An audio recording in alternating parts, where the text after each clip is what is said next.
Good evening and welcome to the February meeting of the Fauquier County SEAC. We have a visitor this evening. Mr. Napolitano, would you introduce our guest? Absolutely. This is Ms. Hawley. She is the Assistant Director of HR. She's also the School Division's Compliance Officer, so I did ask her to be here. I am going to do the presenting, but if there's any compliance officer comes up a lot in the policy, so anything that would be related to staff or personnel, she may have to. Great. Thanks. Glad to have you here. I know it's coming out in the evening is not always fun, so we really appreciate you taking the time. It appears that we have Ms. Monahan, who is absent and has a family conflict. Ms. Williams, who I expected, and I don't believe she's here, so I wouldn't be surprised if she shows up soon. And also Ms. Trevis, who I would expect will be arriving at some point. Is there anyone else for 1, 2, 3, 4, 5, 6? That's it. Okay. Is there a motion to approve the agenda? Everyone received it via email and has a copy? I'll motion. Second. All in favor? Aye. All right, thank you. And a motion to approve the December SEAC minutes. Those were sent out after that meeting, which seems like a decade ago. Second? Yeah, All second. in favor? Aye. Excellent. I assume there are no amendments. Speak up if there are. All right. I don't believe we have any public comment this evening since we have no public. So we'll move on to our presentation. Discrimination and harassment of students with disability, FCPS policy and practice. And everyone, I handed out a big packet of stuff tonight. I just printed out the policies that seem to touch on discrimination that could involve students with disabilities. The top one, yeah, please take that. And there's the one extra smaller one. The top one is I don't have them, of course, in the same order as everyone, but the Equal Educational Opportunities Non-Discrimination Policy, which is, I think, the main one that we're talking about. But there's also a sexual abuse and harassment policy and it includes the basis of disability. I also included the whistleblower policy, issues regarding employees and third parties, which addresses complaints brought by parents and others. And then the policies. It's under instruction, the Programs for Students with Disabilities policy, which was amended not too long ago, I think in 2024. So those are the big ones. There's also one page that from the student handbook that just has a short paragraph about disability. So I just wanted you to have those for your reference in case it comes up. We have something to look at. Thank you all. So my purpose tonight is basically kind of just summarize our discrimination policy or equal educational opportunities policy, which is 7-1.2. The other policy, 5-1.7, is more related to sexual abuse in Title IX. So I am the Title IX coordinator, and so anything that I believe falls under a Title IX complaint is investigated through me in my office. If it's related to discrimination, and we're going to get there, you'll see some verbiage about compliance officer, and that would be Ms. Hawley, and we'll talk about how that all works. Okay, so can everyone see that? I guess it doesn't look that small when it's on my screen. I'm typing it. Basically, this is the policy statement, the goals, and obviously equal access. There are several components or categories that fall under the discrimination policy, and these are the protected categories. So obviously, we're talking more about students with disabilities, but all of these different areas and/or categories would fall under our discrimination equal opportunity policy. Sex, sexual orientation, gender, race, color, religion, national origin, obviously disability, 504 ADA, marital status and age, and then there's some other additional protections. Okay, so these are the prohibited behaviors In the policy, you'll see that it goes into them in a little more detail. I wasn't gonna read verbatim, every single piece of it. There was a lot of questions, that, Ms. Hunter sent to me regarding the policy. I'm gonna try and touch on them. Some of them were, very similar. Some of them were,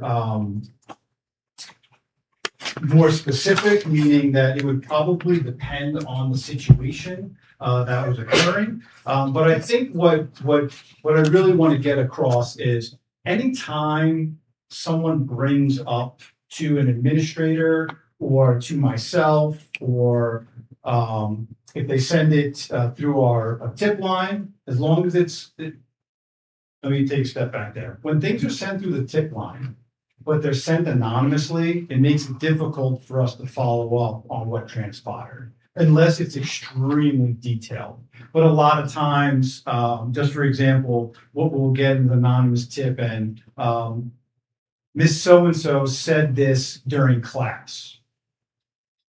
It's hard for us to investigate that because, one, we don't know what class it may have been said during, and we can't call down if for instance, if Miss Smith is a high school student, she could have 100 kids, maybe more than that if she has 4 blocks of 30. So it would be very difficult for us to call down all of those kids to try and figure out where this was said, was it said, who heard it. So the more details, the better. So for a different example of that would make it better for us, even if it was anonymous, was during 4th block, on May 5th, Miss Smith said this during class. That's great, because now we have a honed in situation where we can begin an investigation and start to talk to the kids in the class to figure out, was that said? Was it specific to a student? What was the context of what was said? And then we can kind of go from there. So as great as the tip line is, sometimes it can be a little frustrating because if the tip comes in anonymous and we can't follow up, it doesn't leave us with a lot of information to start with or to go anywhere with. And so I just kind of wanted to share that because we do get a lot of tips. I shouldn't say a lot, but we will have tips come in, and sometimes they're too vague for us to kind of pursue. And then the other part is when we do pursue it, we have no way of following up with the person about what we did in that pursuit. So for instance, we just got one in and it talked about 2 different schools, but it was anonymous. And so after and it wasn't about discrimination, but after after the administrators investigate that request or what came in, they won't have any way to share with the person whether or not the person made a comment about something that was posted. Now, after they do their investigation, maybe it was posted, maybe it wasn't, maybe it was allowed to be posted, but we can't follow up with the person to explain why it may still be there. So just something to kind of keep in mind. Okay.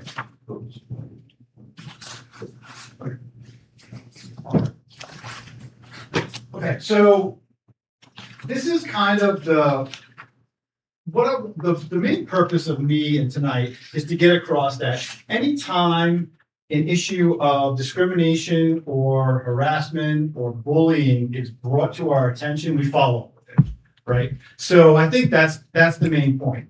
The policy is very in-depth. In some ways it's complicated. But what I've always believed is what we don't want to be is negligent, right? So I will be honest that sometimes following a policy verbatim, step by step, can be cumbersome, and maybe we don't do it perfectly exactly how it's all laid out. But what I do feel confident in is that we are following up on whatever has transpired, meaning that someone will follow up and or investigate whatever the complaint is, and then we will provide feedback to the best of our ability or knowledge. And so what I mean by that is,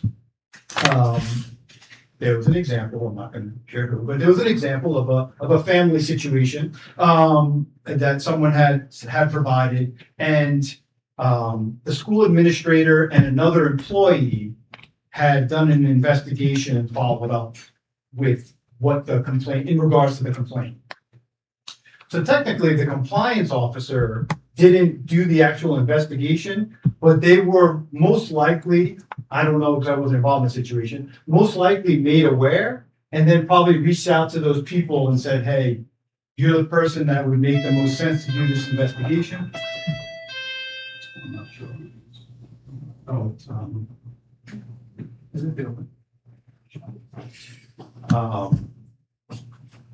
You have the greatest knowledge of the situation.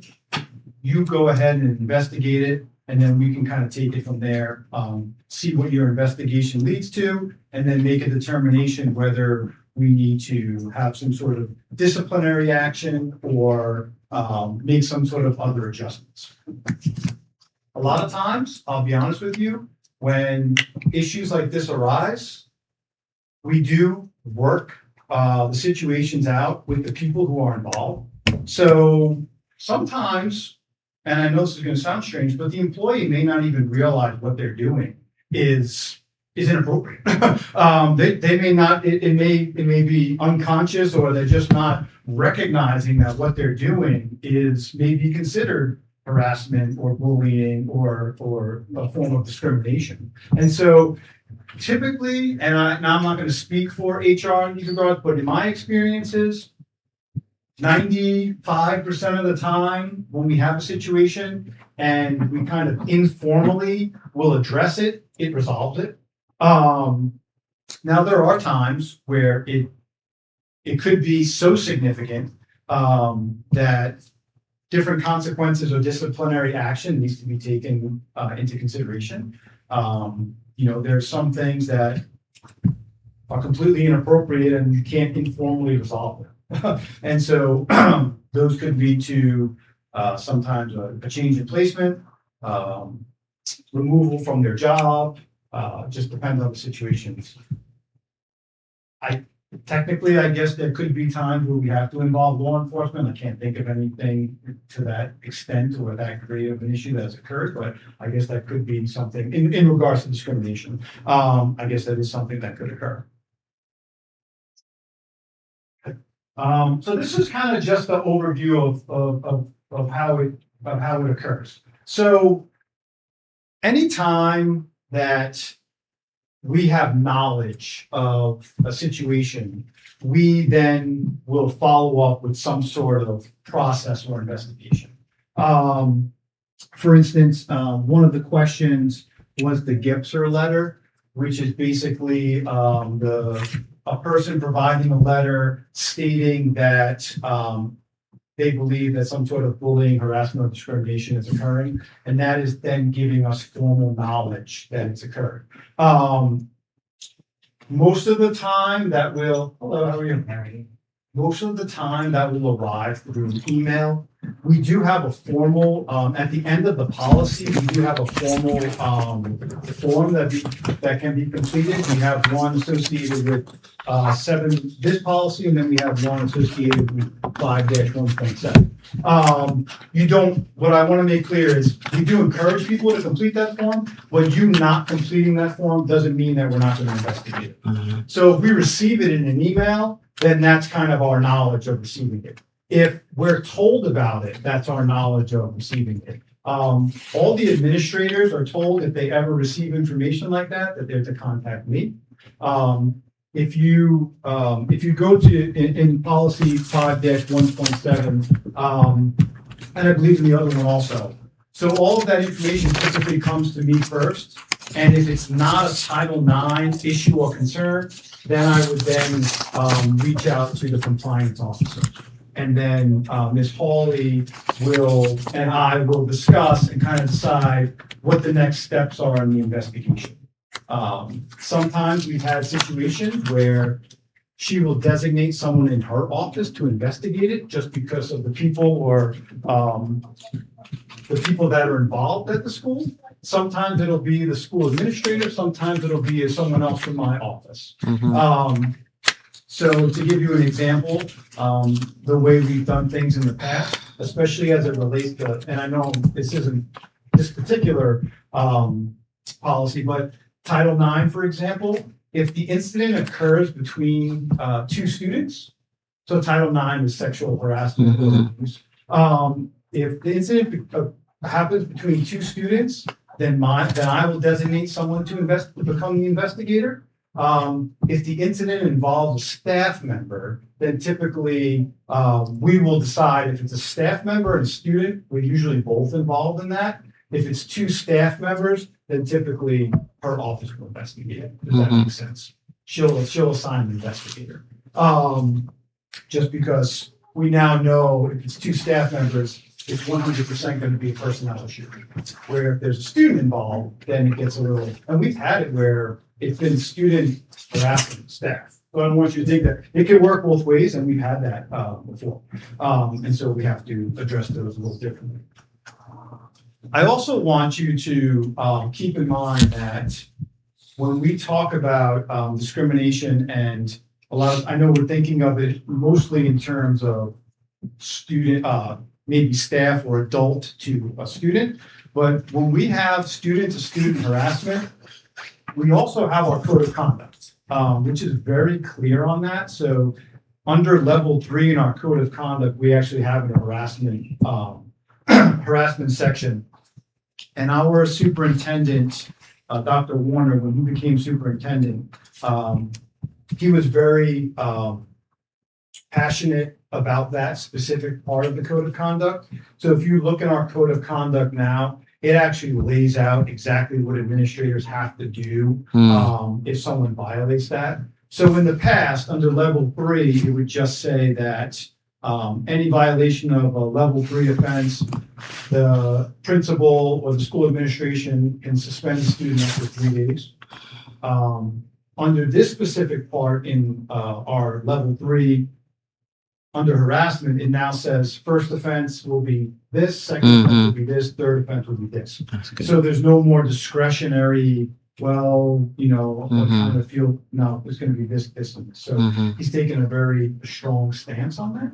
And obviously that would, the code of conduct is for students. So I think it's important to remember that these things can happen between students and students. That's not just, I just don't want anyone to think that the teacher discriminating against a student based on their disability.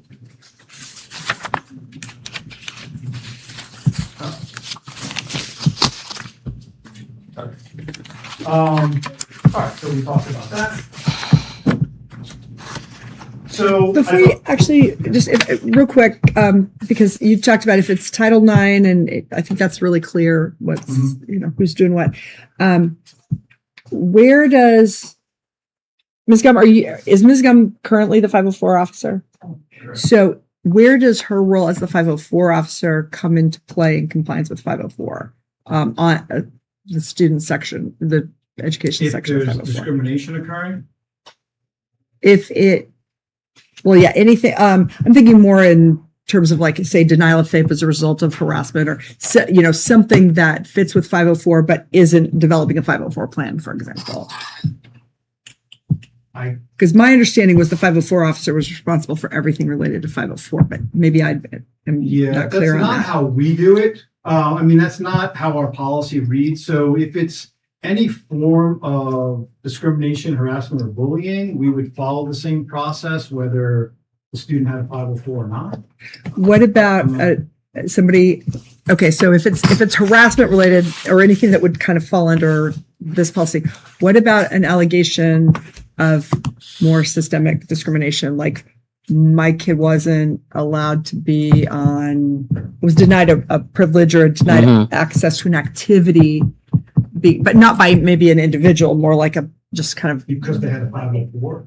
Because they have the disability. That's what 504, what the law is intended to protect. So like certain a kid wasn't allowed to go on a band trip because she was in a wheelchair. I would come in at that point. And then we would discuss that issue and then address it if that were the case. Of course. Okay, so that's where you would. A lot of this is just kind of making sure we really understand what the policies are and how they work in practice. Yeah, and that's a good question. So let me just clarify that.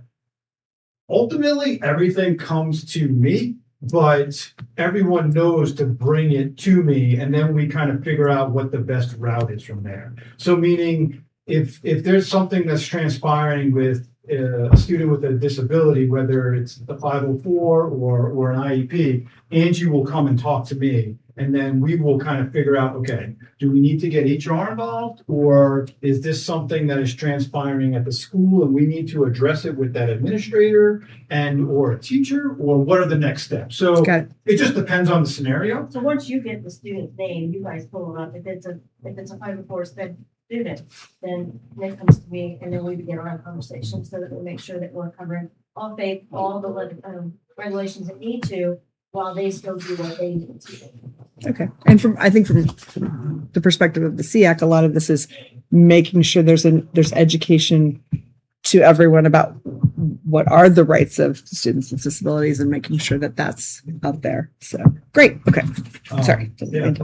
Slow down. And I guess I should say that it goes both ways, because sometimes things will come to me and I'll go to Angie and say, hey, are you aware of this? We have this concern with this issue. So we're very communicative with that. So,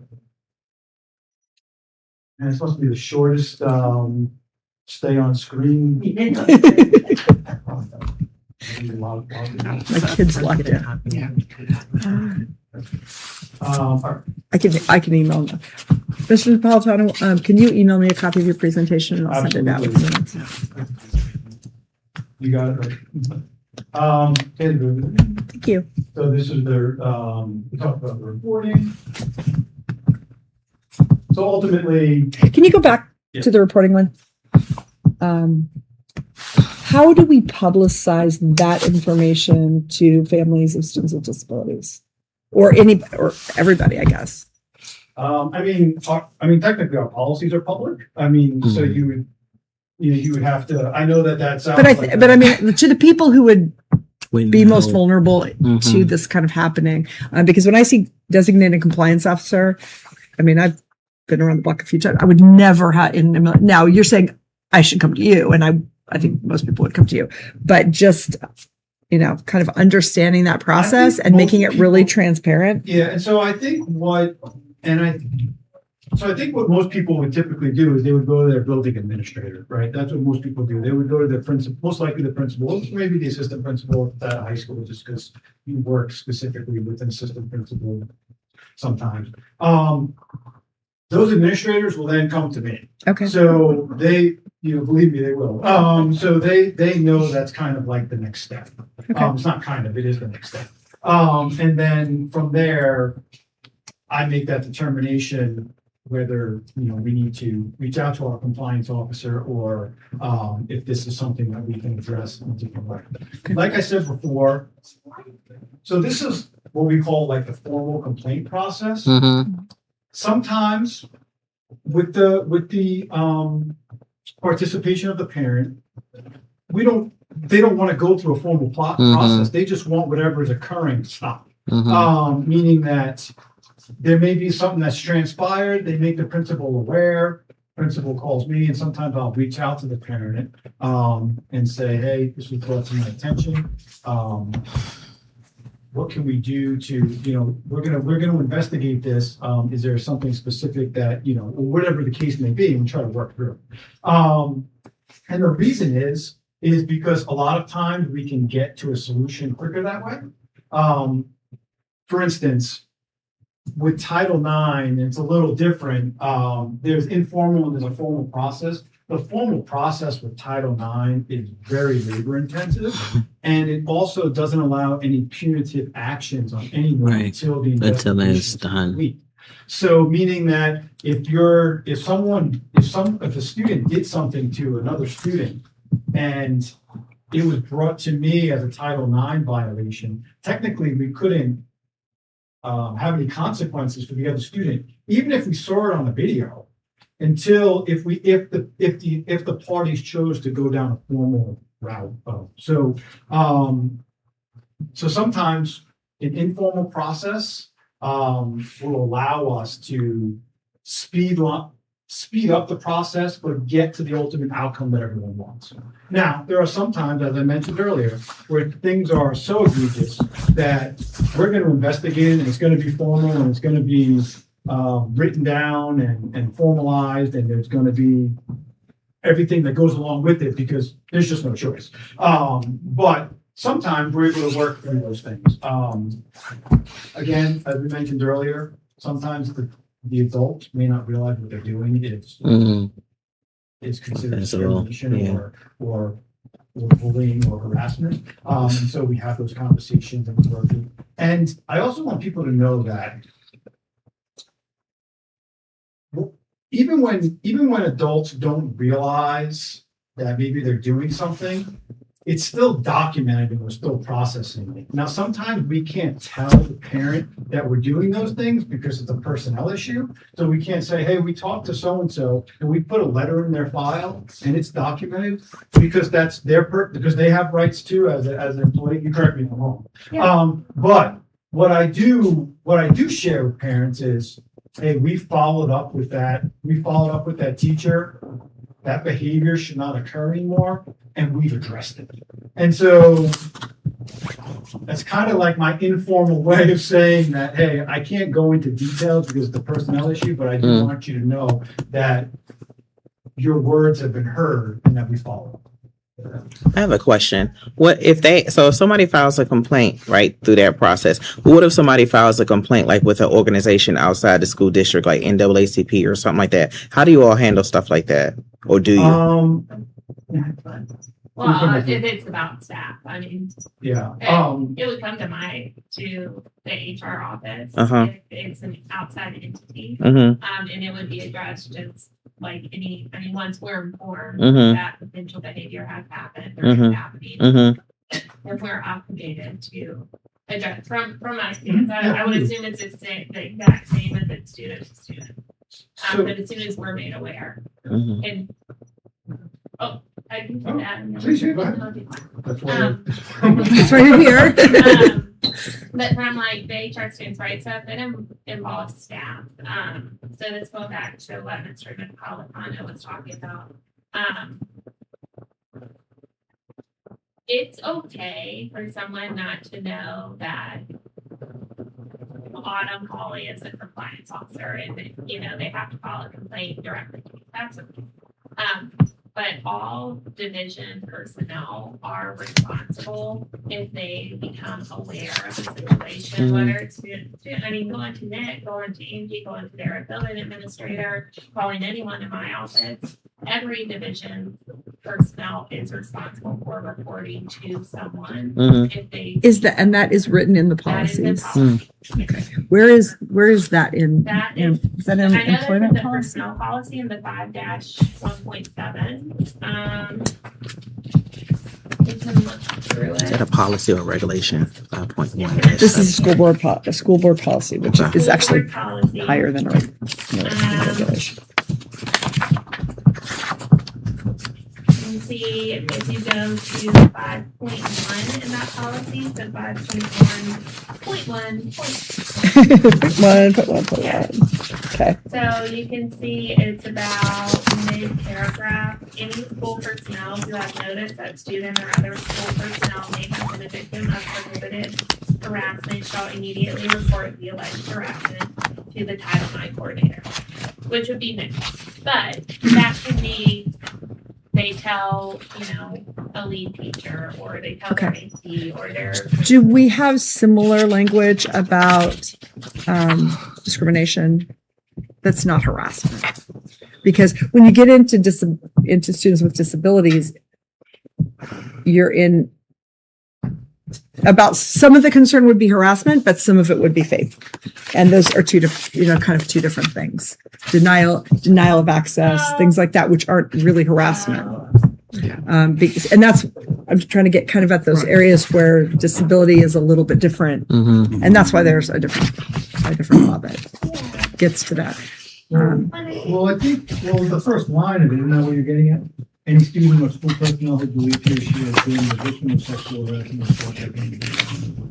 But this is still harassment. Not just sexual harassment. Well, no, or It's related to Title IX. harassment. Yeah, but the way our policy is written, it all comes to the Title IX coordinator. And Well, that's my point. I feel like that there may be a gap here for discrimination that is not harassment.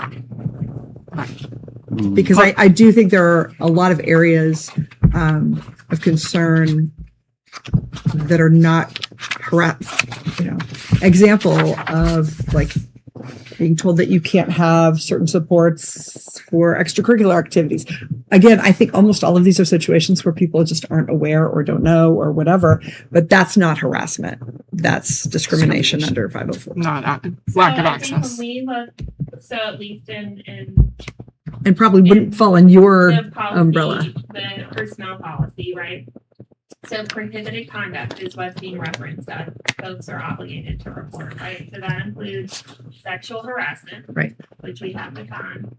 It includes submission to the conduct or communication is made a term or condition, either explicitly or implicitly, of obtaining or retaining employment or education. Harassment, yeah. Submission to or rejection of the conduct or communication by an individual is used as a factor in decisions affecting the individual's employment or education. And that conduct or communication substantially or unreasonably interferes with an individual's employment or education, or creates an intimidating, hostile, or offensive employment or educational environment. And that's really, again, we're really more talking about acts of commission versus omission. Yeah. Well, and so that, But I think the thing, sorry, I don't Oh, no, you're but I good. think that example that you're giving, you know, that would probably be addressed through the IEP team first, though. Like if a parent is requesting that additional supports be provided for their child in extracurricular activities. Well, and it's, then the IEP team is denying it. I picked that example because in the situation I'm thinking of, and this happened years ago, and it was addressed because it was an education issue. But if the answer, a parent asks a question, can my student have this support, and was told by a principal, no, that's not something we provide. So it didn't even get that far. And if a parent didn't know any better, they would walk away not knowing that they'd been discriminated against. The kinds of things that would end up on the desk of OCR as OCR complaints aren't typically harassment complaints. So, and that's what I want to get to. This does cover that, right? And so if you look, like, Which section are you in? Page 2, so 4.4.1.3, right? We specifically call out that if the conduct is sufficiently serious to limit a student's or employee's ability to participate in, benefit from the educational program or work environment. So the example from years ago, right, of a principal saying that, I understand we want to make sure that families are aware of their ability in reporting ability there. So even if it's, no malintent from it or whatever the case, it would fall under this personnel policy, right? So in that example, had that been reported up, then someone in my office joined with Nick, we would address that principal. We would address the program, though, whatever. Are we limiting a student's ability? I still feel like that language is coming from laws other than 504 section, that 504.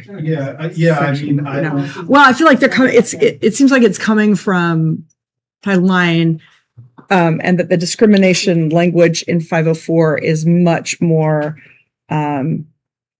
proactive in terms of ensuring FAPE and not doing anything that would not just egregiously interfere with the student's education, but is the concern that the specific language that you're talking about isn't in the policy, or that I'm concerned that the discrimination policy is much more about the actions of individuals to other individuals versus having a policy of non-discrimination in the practices of the division, in things that wouldn't. I think both are important. I'm not saying one's not, and the employment stuff is very important, but beyond the scope of the SEAC. So when I came in as a director and I got my feet under me, and I started looking through policies, I met with Ms. Farmer, because I had some concerns. Mm. Some of those things are new to me, right? As a supervisor, you're not, in depth with And that. then that was, And so she took my concerns, she went to our school board attorneys. They then took, and I had a list of thoughts here, right? I'm running thoughts like, is this covered? Is this covered? And so I was concerned. And so when Ms. Farmer took it to our school board attorneys, they went through each one of the sections with her and came back and stated that all things under special education, all things under FAPE were covered in our policies. There was not anything that I had marked that they felt like our policies were not appropriately covered. So remember when we did that? Now, with that said, I think what one of the purpose of SEAC is maybe that's a goal. For you, Right, and that's right? exactly So why I want to have this If conversation. you believe that there should be additional language in here, then I think that would be something Yeah. purposeful for you all to share with the board. That, I think that's I think that's exactly the the thing, because- conversation we're yeah. having. And just to make sure that it isn't actually, what we're talking about isn't actually here somewhere and we're missing it. Oh. Or, Just so But- when we were looking Yeah. at those things, we went that direction to Yeah. make sure because and I think, I had concerns. yeah, and I mean, I understand also that, the school board attorney deals with everything from the building codes to, Yeah. whatever. And some of this is But pretty I think- specific to special education law. So I think it's worth looking at. Okay. But It is but because- some of the school board, but some of the school board attorneys are specifically, they do everything in respect, right? Right. So Like, they would, Right. Yeah, what you said really, I think, hit the nail on the head. I think at least what I interpreted was this seems like it's very individual oriented. Like, did this person do this to this person versus a school having, maybe it's not a written policy, but a policy of, things where they corral kids between classes that, like they deny access to certain locations, homeroom classes or whatever it is, as a policy. And it really is discriminatory, but it's not a person doing that. It's kind of like a systemic Right. thing. yeah. So That's- And I feel like there's not Right. that. that's not kind of covered. Actually, the closest we get to it is the Students with Disability Programs, which has changed dramatically. Well, right. And In maybe recent a lot years. of those things are better now. I was reading it going, whoa, this Yeah. is very different than it used to be. So And, and some of why those things were happening was, to your point, ignorance about did But- not even knowing that that was discrimination. But I think it's important, even if it's saying some of the same things, that when we have a policy called the policy on discrimination, that we address some of those things there so that people who don't think they need to go read the policy on students with disabilities get it under this Yeah, is, even if this it's is part of that. reiterating. So, We okay. Make sure that our office staff, myself and supervisors, included, that we have good rapport and good connections with the people in the building. Their assistant principal is the lead in that building, to make sure that they understand you're not on your own. If at any time you have a question, Right. and you're not certain, or you have a parent who's saying, "Oh, I don't think so," they know, and I feel like we have a good rapport that they're asking questions. that's They're good. not trying to figure it out on their own because we're busy or we're not responding. I feel like that is something that really happens. So, And I think there are two issues, and you've got reported. There's the policy and there are the procedures, and how it actually gets carried out. And I think the language that is the official, what we say we stand for is important. Even if really we're doing it in practice and we've got it covered, having that language is also important. So that's, part of that conversation is making sure it's Yeah, I think that'd be great, right? Well, Okay. Let me say this. Now, I think Ms. Hunter brings up a very good point, because I can certainly recall some instances that I would myself describe as discriminatory. And it has nothing to do with sexual harassment or one person versus this. It's just a school system practice that they decide that they want to stand behind until someone or some action forces them to do otherwise. And I think the school system is very aware of a lot of discriminatory practices, but until somebody makes them change direction, they're not going to change direction with that. And it has nothing to do with, one person versus another. It's just simple practices, and it has implicit bias in it, so, and I can certainly cite some examples with my own child. With that has come up in IEP meetings on several occasions. And I have a question even with that. If it comes up in IEP meetings, does it get to you or not? It's not an IEP meeting, no, that's the IEP team's decision, like something was determined outside the IEP. If it would, I think it would depend on the context of it. I mean, if I was sitting in an IEP meeting and I said, you know, I think my child is being discriminated against in this area, and we have a discussion about it, and we might not agree on it, but I still might feel that way. I'm wondering if it gets outside of that IEP meeting to you to even have an investigation to even see if it is discriminatory. If the school system even has a practice. Where would the policy be that would make it clear? I mean, obviously it wouldn't say in an IEP meeting, but where is it clear that there's an obligation, you know, almost like a mandated reporter? Like if somebody says to you, back to what Ms. Holder was talking about before, I mean, you have an obligation to report it. To report it. Now, and I want to be 100% upfront here, right? Is I don't know what the instances are that we're talking about. Sure. But it doesn't mean that they're discrimination because someone may think that they are. Agreed. Right? So that's where the investigation would come in to say, hey, that's what I'm wondering if it gets out the IEP meeting, does it get to you to even conduct an investigation since it's been brought up? If it that should. Type of verbiage is being used. Would you have record of that if it ever got to that?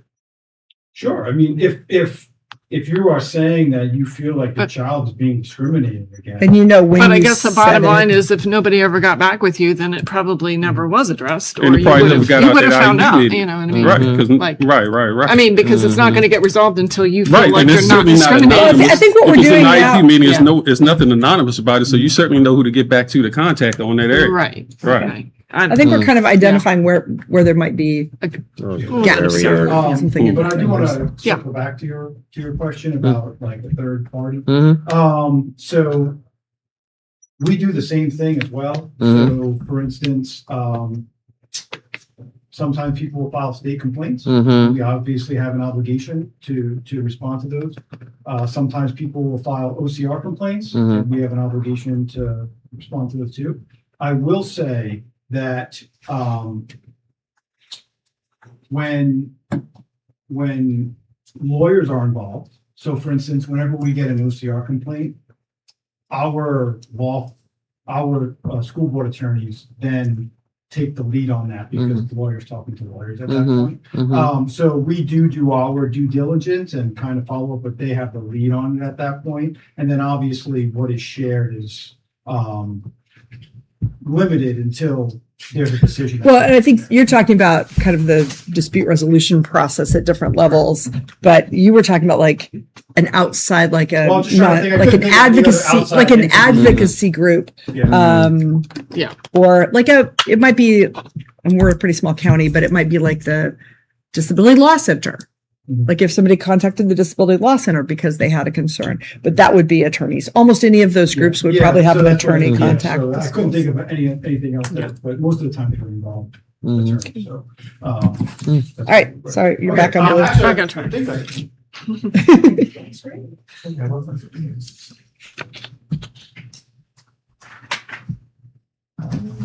I actually have them myself. And so ultimately, I think this is the conclusion of all of that is sometimes there are consequences. And it would range, we talked briefly about it. It would range whether it was a student or whether it was a staff member, about what could transpire, but there could, and there may be some disciplinary, action that takes place, from all of these things. So it could be the student getting expelled from school, and it could be the discharge of employment. Just depends on what transpired. Those will obviously be the two extremes. Obviously, knowingly making false charges, it is treated as a serious offense. And then prevention, which is obviously important as well. And I'm not going to talk about the training, but we do have different types of programs for, so for instance, if and maybe go into a little bit, but if there is a employee or a group of employees who may have done something that's considered discrimination or harassment, there is some follow-up training that. Yeah, so all, when new staff are coming into the division, they're provided training during their, new employee orientation. We also have our annualized training that you all are aware. But at any time that there is a situation or an instance, even if it doesn't ultimately wind up in a disciplinary action, the folks involved will receive training, and that's usually coming directly from me. Okay.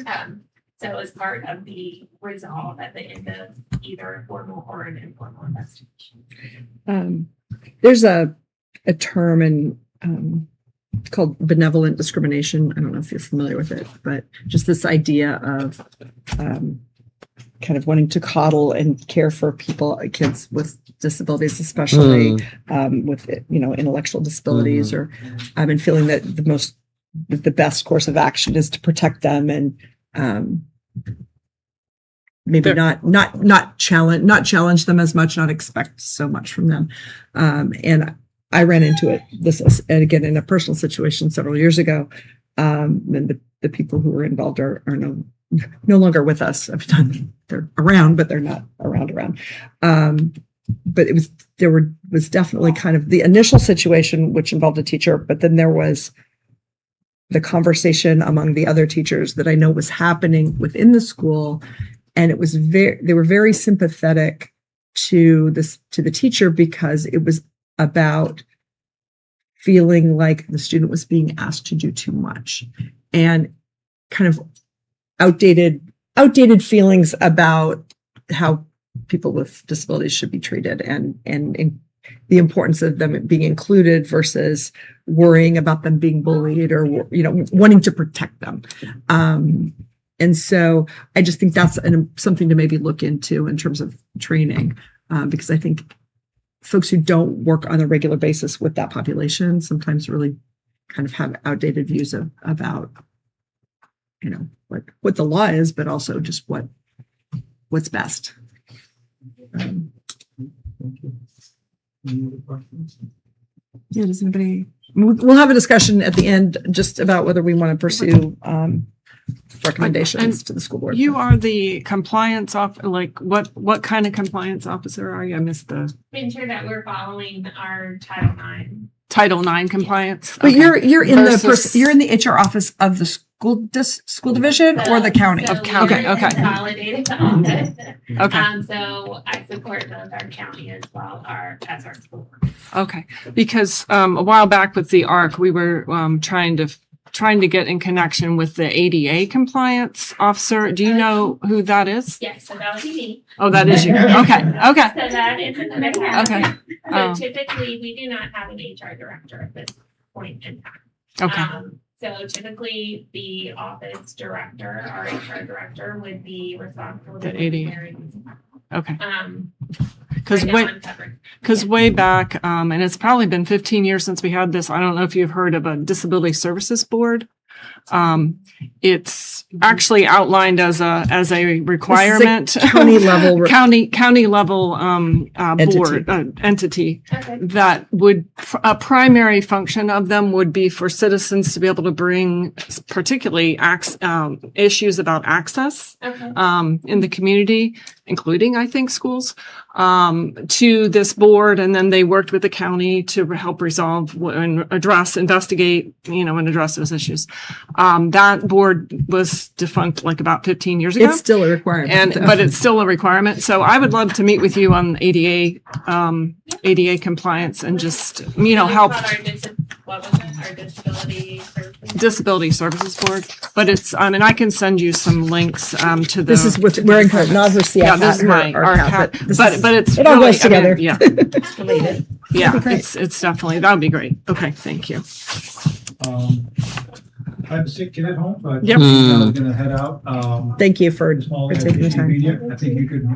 Unless you want to be here for all the fun that's to come. We really, really appreciate. We have invited folks from HR in years past, and I think you're the first who has darkened our door. So thank you so very much. Thank you for coming. We're very glad to have you. That's We good. appreciate it. Thanks for having That's good. Anytime, we're I'm gonna learn here. how to make rock candy tonight. Okay. That sounds like fun. I found out about And then And do tomorrow. shoot me an email when you know who those people are. I just want to make sure we give them enough time to be at the.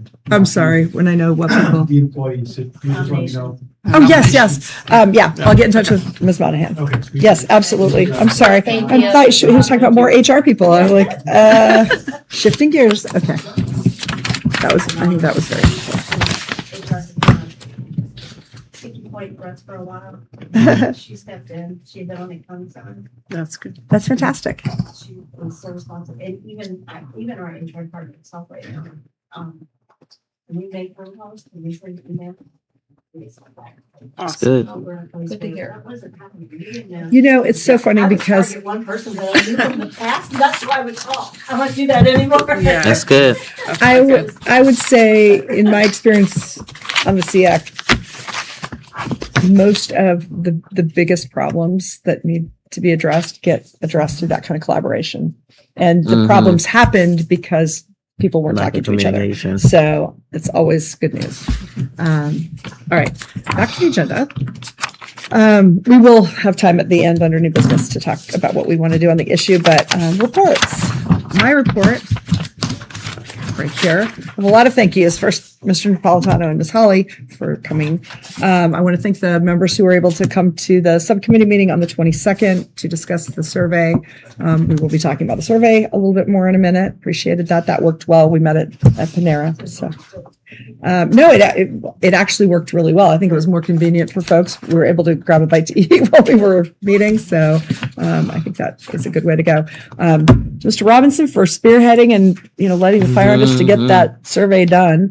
And I think we have consensus that process is good. We have a lot of this is we're jumping back into it, but we have a lot of work to do. But there's definitely value in it, and we're already seeing it. Ms. Monahan, who for doing the same with the Exemplary Employee Award, and Mr. Roberts for jumping into the resources document that we'll talk about too. So I just want to recognize that there is more happening between meetings now, and I think it's really making us more productive during the meeting time. But I do want to thank people and recognize the extra effort everybody's making. We only have one more meeting with a presentation. That's Ms. Gumbs next month for our annual report to the state. Then in April, we will have a subcommittee meeting. We won't meet as a full SEAC. We'll probably do our Panera thing again because that worked well. That's where we'll develop the initial recommendations for the annual report. We really, for those who may not remember, that there was concern about us having too many monthly meetings when maybe we could shave one or two. So the idea was by doing that as a subcommittee meeting, those who wanted to be involved in the development of the recommendations could be there. And then in May, we'll all be together to discuss them. So everyone will have input on that and we'll help approve them. But that helps us get rid of one meeting. So the April meeting would be a work session and you guys would be attending? The April meeting is not a work session. It's a subcommittee meeting. That's what Yes. I meant. Okay. So we will not So be any attending. member of the SEAC will be able to participate in that, but I don't anticipate everyone will be there. Staff is obviously more than welcome, and it would be very helpful to have somebody there since we're discussing potential recommendations to the school board.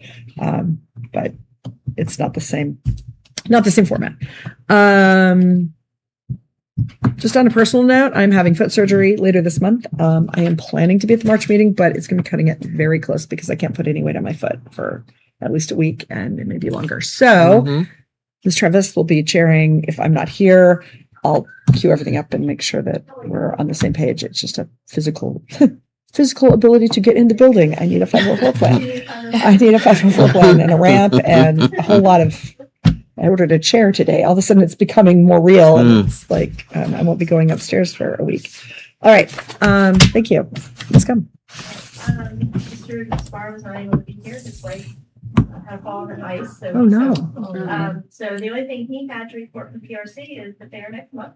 And then my report, as I was pulling in, I remembered I didn't do it, but I haven't. So it's just one of those things. So a couple of things. I'm now working on the annual plan, and I will say this is the third one. I feel like I know what I'm doing now. Okay. A little bit of time, right? But anyway. When do you think you'll have a draft at least in a shape that we could send out to people for people to look at? Might be some of this done. I've got a couple fill-ins that I need people to give me some things. Okay, I'm hoping within the next 10 days that I'll be able to. Fantastic. do it. and I'll get that out to everyone as soon as possible so that we can read it before the meeting. Working with HR to assure the position descriptions are accurate for the postings for the 26-27 school year. So if we know someone's not coming back or someone's retiring or the position never was filled this school year, we're pushing those out right now. We've been doing that in the last few weeks, but trying to make sure that the position is accurately described, that we haven't changed or tweaked something so that when they start soliciting and trying to find candidates, the description is very accurate for the person to know exactly what they're going into. We had something today. V-Case is the Virginia Special Education for Administrators Conference. When we do a fall and then we do a spring, but in the wintertime, they do it virtually and we have a speaker. And so when it came about this time, and we decided that it wasn't just for our special education administrators. And so we were looking at who else in the division may be a good person to sit in on those. And the only thing I had to buy a ticket for each laptop. So we had a couple of different centers. So we picked 2 schools based on some data for their schools. And then I paid for the Department of Instruction to be there. And then our office had our session. So it was all day. It was phenomenal. And it was on co-teaching and differentiated instruction. And this lady, I had just briefly heard of her. Who was it? Frances Stetson. And so she's been doing this for like 40 years. So She's done a lot of the training for VDOE. So she's done stuff in 36 states and 8 countries. This lady's been doing this for 40 years. So then we got nosy. We were like, well, how old is this lady? She was wonderful. She was funky. She knew what she was doing. It was very to the core. It was not a lot of fluff. She didn't advertise her business. She just had a couple of technology. So she had an assistant that was trying to help her. There was a couple of things. She got herself through it. But anyway, she's in her late 70s. And I'm like, you go. I mean, it was great. It was a really good day. I think Stetson was the firm that did the training on the inclusive practices. Yeah, that whole video thing. And she even brought, one of her tools that she brought up was actually Virginia's inclusive planning tool. We were like, we use that. We know what that is. But anyway, it was wonderful. There was a great turnout across the state for it. And for the price of it, it was great. I mean, we didn't have to travel anywhere. And so I thought it was very well put together. Appreciated VK's doing that for us. We're continuing to work with the admin on an inclusion plan. Things are moving in a direction. It's, it's not happening as quickly as we want. There's a lot of things going on. And we need to make sure that we're not pushing it so it's just being heard. We need to make sure it's being activated and things are going the way it needs to be going. And with that being said, I just completed an inclusion survey from BDOE that was due in February.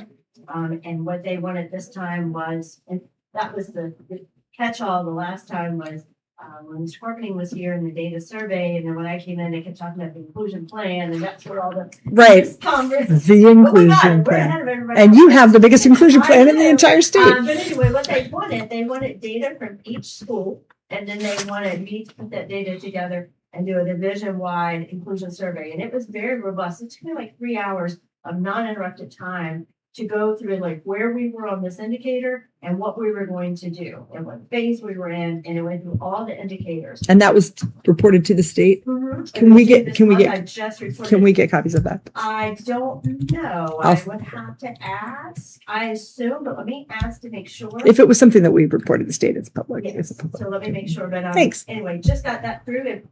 Congratulations. That's a big thing. Didn't have any interruptions. So we've been busy in our office, but we'll continue to move through things. So great, fantastic.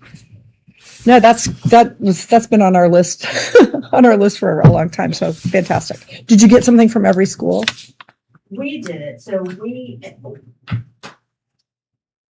timeline came up faster than what I thought we should have had a larger timeline from the state, and we did not, and then we started missing time and this and that. And so what we decided, because each of the supervisors has been working with each school and knows where each school is at based on what they've been doing, right? So we sat together as a team.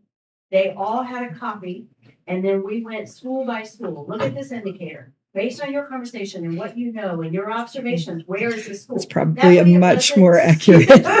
Well, and inconsistent. Yes, and so we went from there, and then there's a tool within that I'm accessing that has data for each school. So I'm going to different entities to get my data, filling out one for each school, and we're going to hand them that because in the spring, when they write their school plan, their inclusion plan must be included in their school plan, so not just a division inclusion plan, each school, and they will have their data that I've given them on the indicators the state says, and they will have to use that in order to write their own individual plan as part of their school plan. So we're moving. It's a Fantastic. process, but we're moving, and so we're getting somewhere. It's co-teaching too, so just got an email, I'm speaking with my supervisor in the morning, I just got an email the other day from the state. They are looking for co-teachers in the division, or in the state, to fill out applications, and it's a year-long process with some stipend and training and all this. So we're not about it in the morning, know who we want, where we're going. Please look to see if they're doing that again for paras, because that was I have not quite seen a it yet, program. but I'm hoping it will. There's a lot of conversation today in this conference about the pairs and the dollars that they. So yes. Fantastic. And we're trying to figure out how do we best serve our pairs. Good. Because, they may not want to do it in the state. I can't make them like No, We but do for the to ones help it. to facilitate it. I mean, the big thing is paying them for their time, I'm sure. So we're trying So, to figure it out, but yes, awesome. we understand the need, understand you're going to do things as a model. What is the role? And the roles are, the roles have been in the past. So we Well- need to make sure that they are guiding to that including plan, not this, in this school teaching model, not just with the body of the room kind of thing. I think that's something that we want to kind of make sure we don't miss on our list of things, because Yeah. we've had paras on our priority list for a long time. And I think maybe looking at differentiating some of those jobs in terms of levels of skill and making it possible for to have a place to go in that career. It really is a career. Well, and I so- will tell you, and it makes me really excited because, there's a person in DPOE that started as a bus driver and then became an IA and then worked all the way up to DPOE. I can't think of the name off the top of my head, but anyway, I mean, it depends on what life is thrown at you, right, as to where you start, but that doesn't mean that's where you have to start. Several IAs right now that are working on their degrees and they're phenomenal. Well, and I'm thinking IAs IAs who just want to be IAs and they're building skills Right. and giving them an opportunity to grow, to mentor other IAs, Yeah, I mean, to just to do harder jobs within the inclusion setting, and some that have no desire to go back Which to is school, right, and that's totally fine. absolutely Well, and I don't think they even necessarily need a degree No. to advance in this. But right now, the only extra compensation you can get as an IA is to have a job in a more restrictive environment, which kind of is antithetical to the whole co-teaching thing. And So. then the other piece is, we're all under contract, and so the days during contract, pairs don't have anything else, so we have to be creative with how we're going to treat them, right? I can't afford to pay every split IA in the entire division, let's to be honest, to do, extensive trainings. Right. Where's that Well, money? and presumably not all of them would want to do that, but then you have opportunities for those that you don't have for other So people. we've been working with, Good. trainings to be virtual and be interactive and those types of pieces, so that, it doesn't all have to be from the really good places. People are busy, there's other times, so those links and things like that, to follow up with questions, so the actual good pieces. No, that's great. And that cohort thing, I think it's they even maybe meet on the weekend or evenings or something. But- Okay, thank you. All right. A lot there. I tried. Old business. We have a lot to cover, and I know it's already after 7. SEAC table at the Youth Resources Fair. I think Anna was willing to be one of those people. Do we have one or two other people who are available for that? Let me tell you, it is an incredible fair. Like, you should want to go as a parent of a student with disability. So if you're willing to take turns on the SEAC table, and it works really well. You just sit there and just make sure it's covered. Is it like a sign up genius or something like that? We could take There's no slots? sign up genius because I just need probably 2 or 3 other people. So it's the sign up the old fashioned way. Thank you. But it's right after my surgery, so I can't be there. I had planned to be there. So if, The 28th, between 10 and 1. yes, Is that Saturday? at Liberty, it's a Saturday. I already put it on my calendar. Okay. So- I can go. Excellent. Okay. And if you can go, as long as we have, There's so many things to see. oh yeah, everybody's there. Sports games are in the gym there, Mhm. so to see some of those things, it's phenomenal. Yeah. And I mean, having a spouse come with the kids, there's lots and lots to do. Mhm. But if I know that I have 3 or 4 people come and just go find the table when you get there. Do you need Would you get be the willing to things? take the brochures tonight? Okay, Okay. fantastic. I have piles of brochures over here. If everybody wants to take, Mhm. at least a half a dozen, just make sure you get enough for that. And then as far as the messaging, I really think, we're not really recruiting right now because we don't have any open positions on the SEAC. That's usually what we're doing. But we need parent input. We need public comment. Familiarize yourself with the brochure. There's a QR code, and you might want to print just a screenshot of the homepage of our SEAC page. If they don't have the QR code, Googling Fauquier SEAC is the fastest way to get there, as you probably all figured out. I can bring a hotspot and a laptop too, so I Oh. can show them. That'd be even more fun. Yeah, I mean, just anything we can do, and then telling them you can make formal public comment here at the meeting, or you can share informal comment to the SEAC email address or to any member of the SEAC, and that kind of feeds into what we're doing. And respond to the survey when you get it. All right. Speaking of which, follow up on the survey. I need a motion to approve. I don't know if this is exactly how we should do it, but I think it's really the only practical way. I need a motion to approve the subcommittee minutes. I think we'll just approve subcommittee minutes at the full committee meeting. Everybody's received them via email. Is there a motion? Make So a I'll motion. to approve the subcommittee meeting minutes From from January 22nd. 22nd. Thank you. Second. All in favor? Aye. All right, thank you. All right, I didn't hear any opposition. So the subcommittee had several recommendations. If you want to look really quickly at your subcommittee minutes, which I'll probably be the only person sitting here who doesn't have them. Yeah. Okay. The basic analysis was we had a very low response. I checked with Mr. Napolitano. He said he was told that it was available in Spanish. I went back to the original email. The original email was not in English and Spanish. It was only in English, which most FCPS emails, it's like you get the English and then the Spanish is right below it. Mhm. This email only had English, and we did not get any responses in Spanish. So I really don't believe that Practically it in speaking. practice. Yeah, that's what I'm not saying he's lying, or that anyone is, just that in practice, it wasn't accessible in Spanish. We also had a couple little flukes, like Megan Monahan's knows that her response didn't register, and she knows she completed the survey. So a couple things like that. So we were thinking the recommendation from the committee was to reopen that, maybe when the ice goes away. And then to talk also generally about when during the year would be a good time to have it, maybe in the fall, but not right after the first of the year. That was just, it was That too was crazy of a probably time not for a good people. time.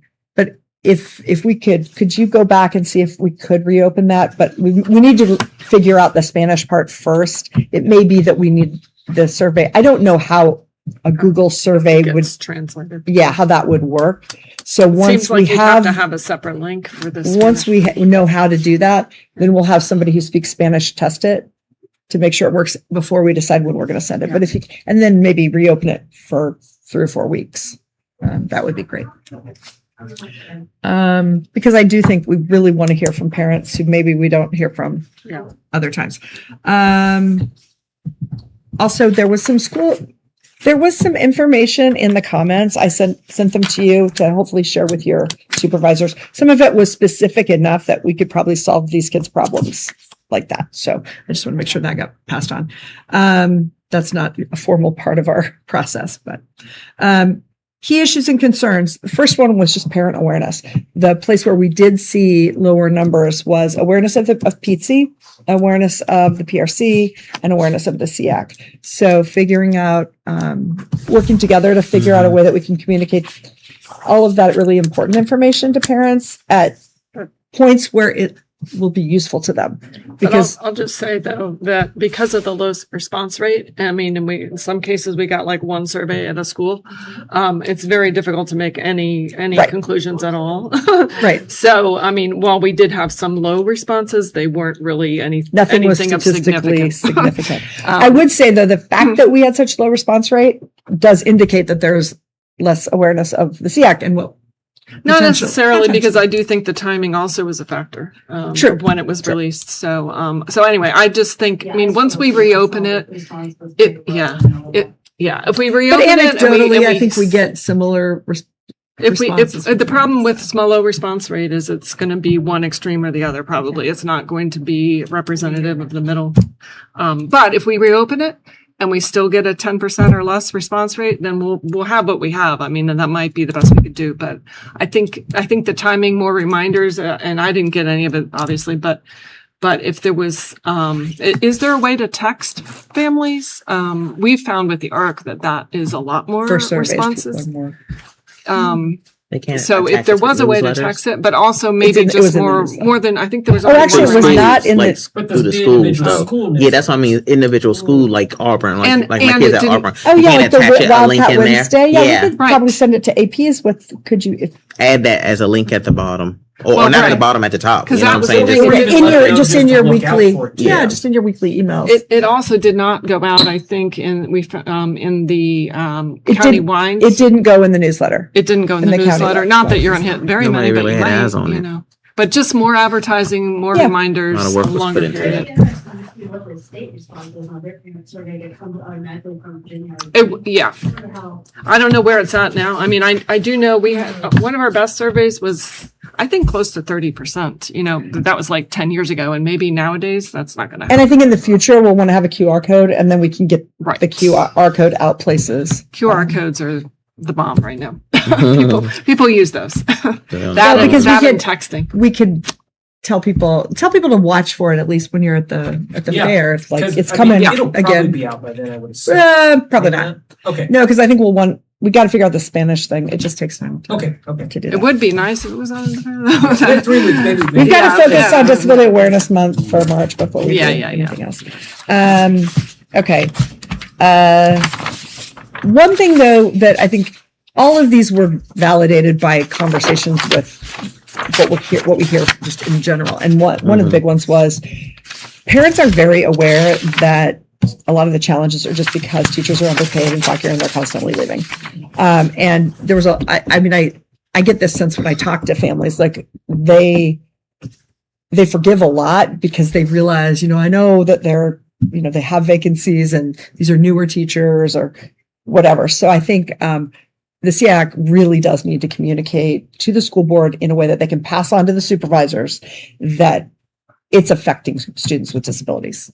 Like their education is being impacted. You can't have 4 case managers in a semester and have a consistent program. So we need to, I think, do a better job of communicating that this is fact. It's not really even an opinion. But I think we haven't quantified it. And I don't know if you can I don't know if you can get me some like examples or statistics that we could incorporate. I think we need to do a letter that maybe even to the supervisors and to the school board to say, hey, this is ridiculous. We need, kids are being affected. Discipline and manifestation determination did come up a couple times, so that's something that we'll talk about when we're doing recommendations. Progression of students with disabilities. There were a couple comments like, again, we don't have enough to know if this is a common thing, but there was this sense that kids were being pushed through.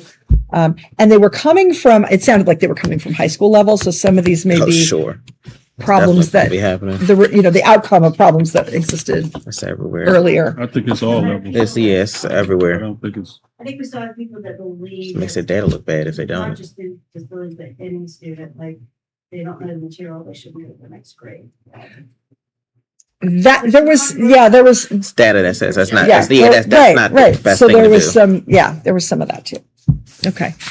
Again, small numbers. Sure. IEP services and accommodations, just concerns about making sure that the IEP is actually being implemented with fidelity, and RTI, the RTI process, and not starting evaluations until RTI is completely done, even if you have a request on file. So I thought that was interesting. They did not, we know the school and it's in that comment line, so I passed that on to you. And then also just for future topics, improving outreach, and maybe plugging in more with Pizzi. County Okay. events, maybe. So those were, disability resource document was discussed, and that's coming under another order of business. Exemplary service awards, another order of business. And then these are the recommendations. Request that the survey be reopened. So it sounds like that is doable. Beginning next year, conduct an annual survey in the fall rather than January. Expand publicity, include a QR code. Emphasize the impact of high teacher and staff turnover. We just talked about that. Address parent concerns about communication, especially concerns about not receiving. Progress reports was one that was mentioned multiple times. I think what's happening is you get the email thing about the progress report. It doesn't say really much of anything. You don't even know what kid. And because it doesn't have to be signed, there's no follow-up. And so we have parents who have no idea what progress their kids are making. I've had parents that call me and say, I'm not getting progress reports. So- I go into the system that's there. So I think We may need to make a recommendation that there be written progress reports sent home, just because that system is, there's we need to help them better understand the system. right. But if they miss that email, there's no check on the system to make sure they got it. And it's important enough. What the understanding needs to be is if you got a report card, Right. you got a progress report. I agree, but But it all being electronic is a problem.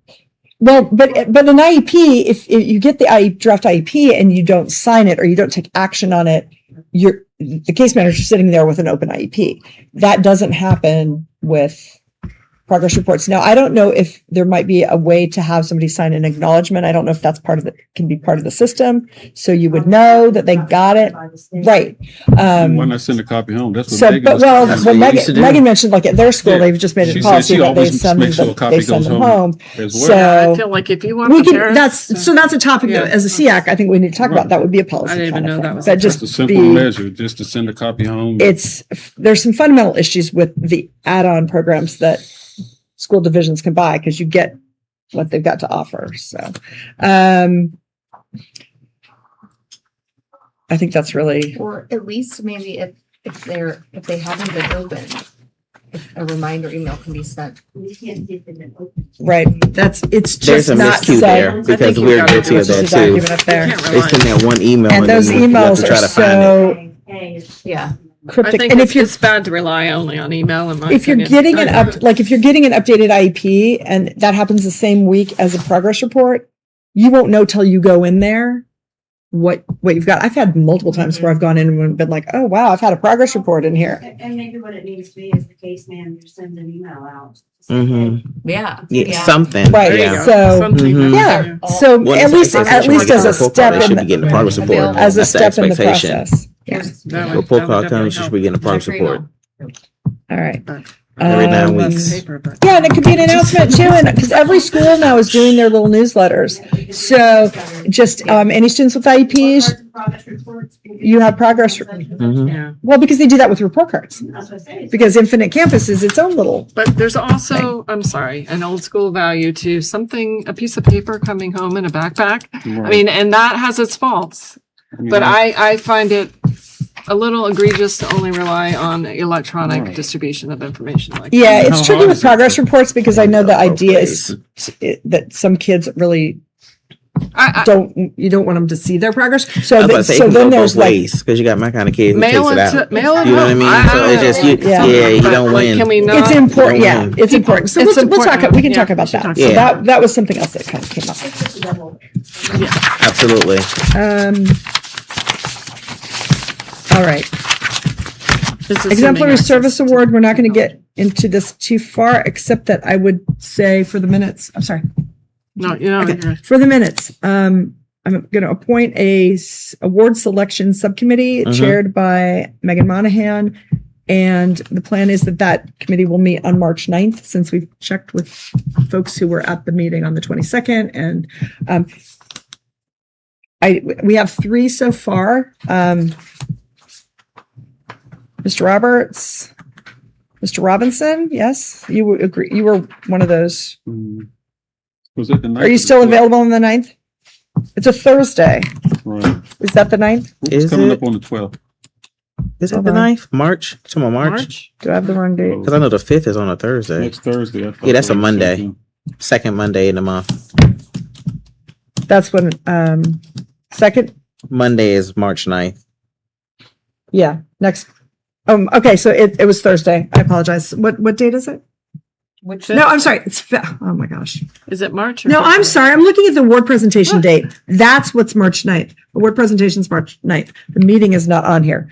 The tentative meeting, I think, is next, Yeah, is it the next 12th is Tuesday? what you The have. 12th, February 12th. My That's apologies. Thursday. Okay. February 12th. Next Apologies. March 9th is the date that the boards are being presented. The subcommittee's meeting on February 12th, which is next Thursday. Megan's chairing it. Mr. Roberts and Mr. Robinson are on the committee. Is there anyone else who wants to be on the committee? It should be someone who did not nominate anyone. I For didn't. an award. I can do it. Do you want to do it? Okay. All right. So I will let Megan know who her subcommittee is. She'll send out an email where it's meeting or if it's Zoom 6 or p.m. whatever. It'll be 6 p.m. at Panera.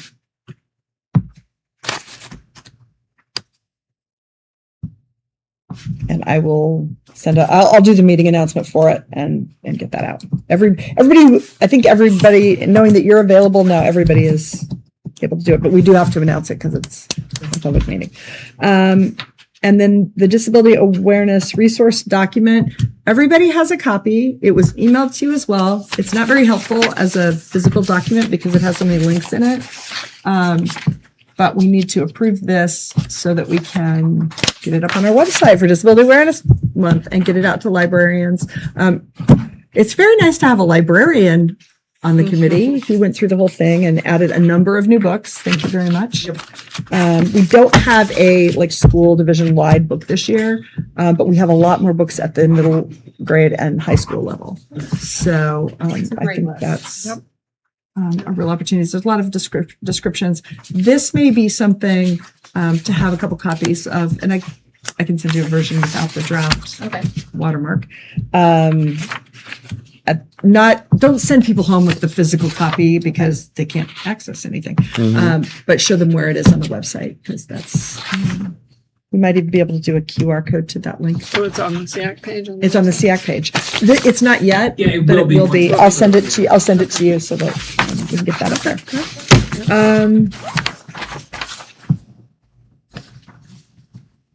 I don't think we need to officially approve it since it's just an updated version of an existing document. If anyone has any concerns about it, let me know if there's, if you notice an error or anything and we can just update. The only question I had for the board committee is, and it doesn't have to be, I think, a formal action, but do we want to send this to Fauquier Public Library to request those that are not in their catalog to be purchased, at least considered Yes. for purchase? Is there any disagreement with that?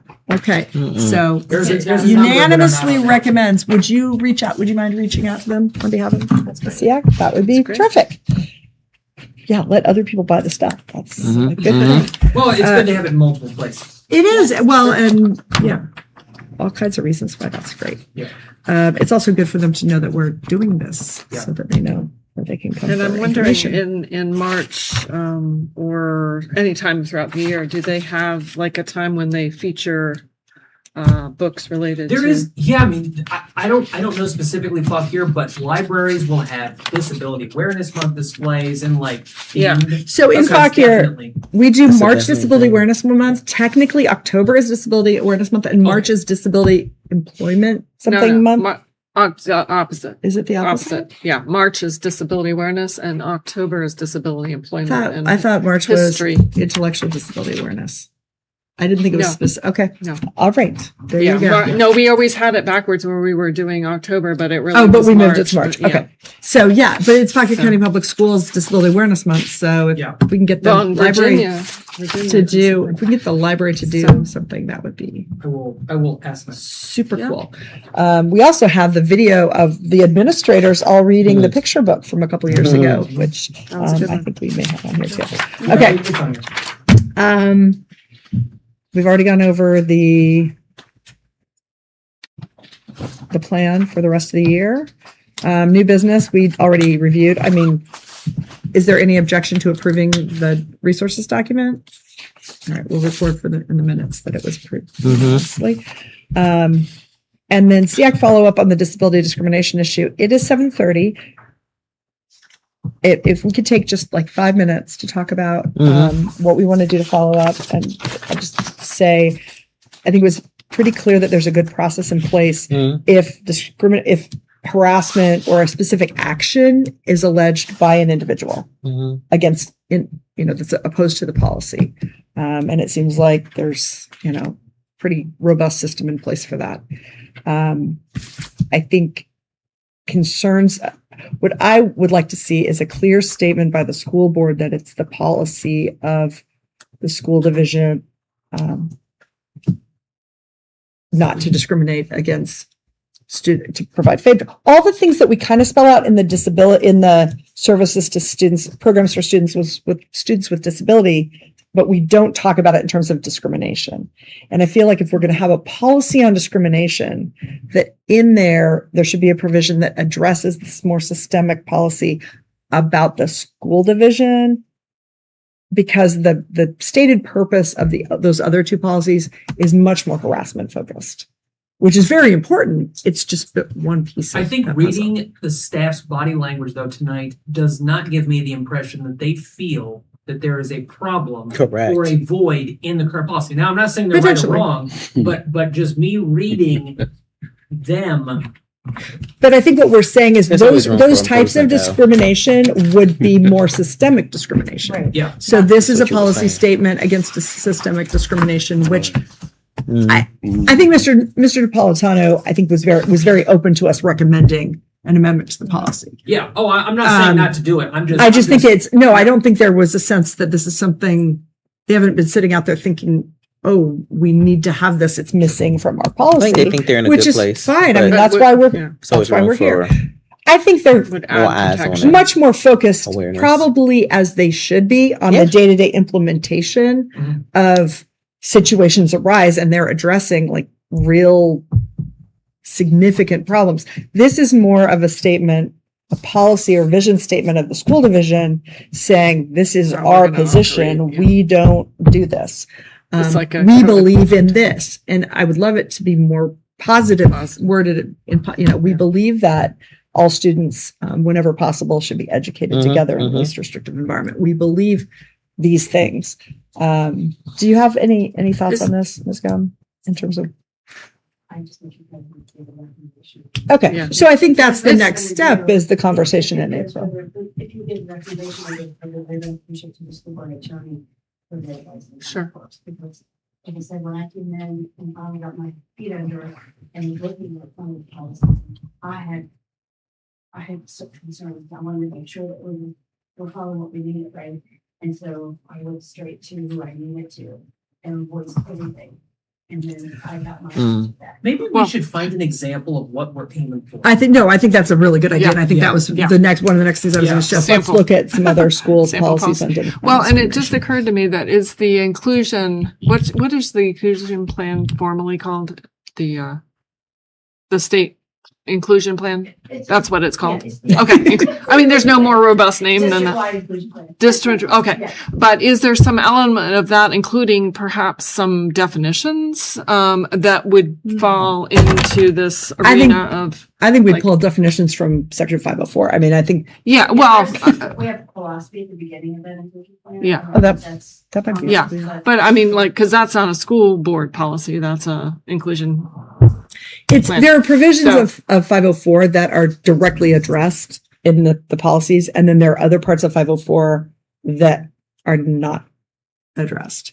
And so I think, So, yeah. I think it's there's stronger if we're looking in terms of like, what's the federal law? Obviously, the point is that anything that could potentially rise to a complaint with OCR should be addressed in policy. We should have a policy that we don't do things that violate federal discrimination laws.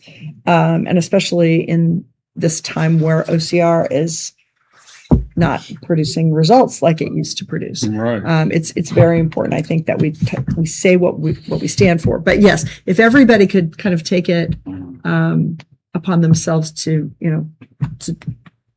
look out there for language in school divisions around the OCR applies to all 50 states. So any language from any school division in the country that's in compliance with 504 would be reasonable. And I'm sure there's stuff out there. So Well, I mean, that OCR is really part of the issue, because if anything that's gets to an OCR level, I can almost guarantee you it's probably been circulated amongst the school before it even has gotten to that point. Well, I don't think the school, even when they see that OCR, I don't think it comes out of nowhere to where, we have no idea that this was an issue. They already have well aware of what is going on before it gets there. And there are a lot of there's been no things that fall under that collaboration, I guess, to try to resolve it to a certain level before you actually get to that point to where you file it. Now you file it. Now it forces you to some degree to do something. Right. But then if the OCR doesn't really get traction, they'll drop it like it's hot, because that's one less thing we got to deal with. Other issue, right? Yeah. And it's not going to create any different behavior from them. Like, we've got this complaint, we should still address it and try to put it in policy so we don't get another complaint in this area. I don't believe that's going to happen at all. The role of the SEAC, and I don't think we need to get super specific about every individual potential case that could come up. I think the role of the SEAC is to make recommendations to the school board. And I don't feel like we have an anti-discrimination policy that addresses the school division as a whole. I think we have an anti-discrimination policy that talks about how the behavior of individuals, and that's important. But I just feel like it's one piece of the puzzle. So I think that's something that is definitely worth. One note to put out there that I brought up probably 4 or 5 years ago. I think there should be a different code of conduct for students with special needs.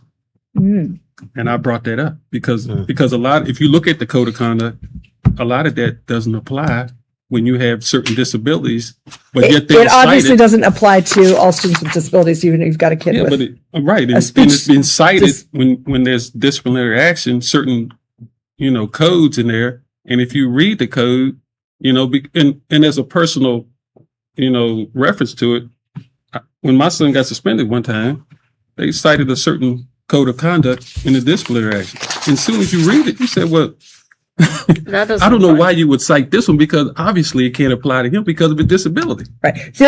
So why would you even, so that's why I brought up, there should be a different code of conduct. I think the place to address that is the conversation that I think we're going to have next year about discipline in general. Because the system is for most students is very interactive and designed to have a conversation and get them thinking, which certainly it's a small minority of students with disabilities, but it is important. And it also gets into all of the manifestation issues, especially in situations under 10 days, because we know what the process is when you hit 10 days, but looking at how do we deal with those lessons, because you do have to take it into consideration. So I think that is at the top of our list for things we want to look at next year, is how that all works in our county, and helping parents understand how it works. Because I think there's a lot of misunderstanding and mystery, and it doesn't happen in the special education department. It happens in the student services department. And it happens with the same group of people who deal with other with all students. And so I think having a bigger conversation about that's important. And it is on our list. Okay. And I think that's the best starting point, at least for discrimination. All right. roundtable, does anybody have anything for the good of the order? Yep, I got one thing. Yes, sir. Did, Ms. Gunn, did you follow up with Kristen Baker? Is everything, squared away with her? She's the one that did the public Spoke. comment. Oh, yeah. So basically what the response we asked for is, I remember being here, but in my. it was a dyslexia issue at a particular elementary school. TV Smith. Yes, it was. Thank you. I just needed a refresher. Yes, sir. Okay. All her issues have been dealt with. Yes, we should talk to you from our office with conversation. And that Thank you. should probably be in the minutes, right? Yes, that it was, I think you reported back at the meeting afterwards Oh, that you had talked to her. I Because vaguely that, remember that. yeah, Okay. because just that it was being handled, because that should happen at the meeting after. a public comment. Right. Yes. So, but I appreciate you following up, because some of those things take more than 1 month to get resolved, so. But that also, I think they're part of that whole issue goes into there's a lot of turnover, and there's teachers aren't getting paid enough, and we don't have enough teachers problem, so. Yeah, which was hopefully very helpful. I think she did. All right. Anyone else? Anything coming up? Disability fair? Disability. Fair. The ARC is doing a mom's night out in March for moms of kids with intellectual and developmental disabilities. We're going to try to build that into Had to some things postpone because of the weather. So because of the weather. Just like everything else. All And right. then we'll have our big dance Push on back, March push back, push 21st. back. So For young adults. I'll bring adults. flyers next time. Is there a motion to adjourn? Make a motion to adjourn tonight's meeting, February 6th, All in favor? 7:40 p.m. I Excellent. Okay. At 7:40 p.m. 7:40 p.m. Should Anna. should Pete be on here? Oh, yeah. I just realized Pete's not on this At all? At all. How'd that happen? I don't know. That's weird. Okay, so we're going to add Pizzi as an additional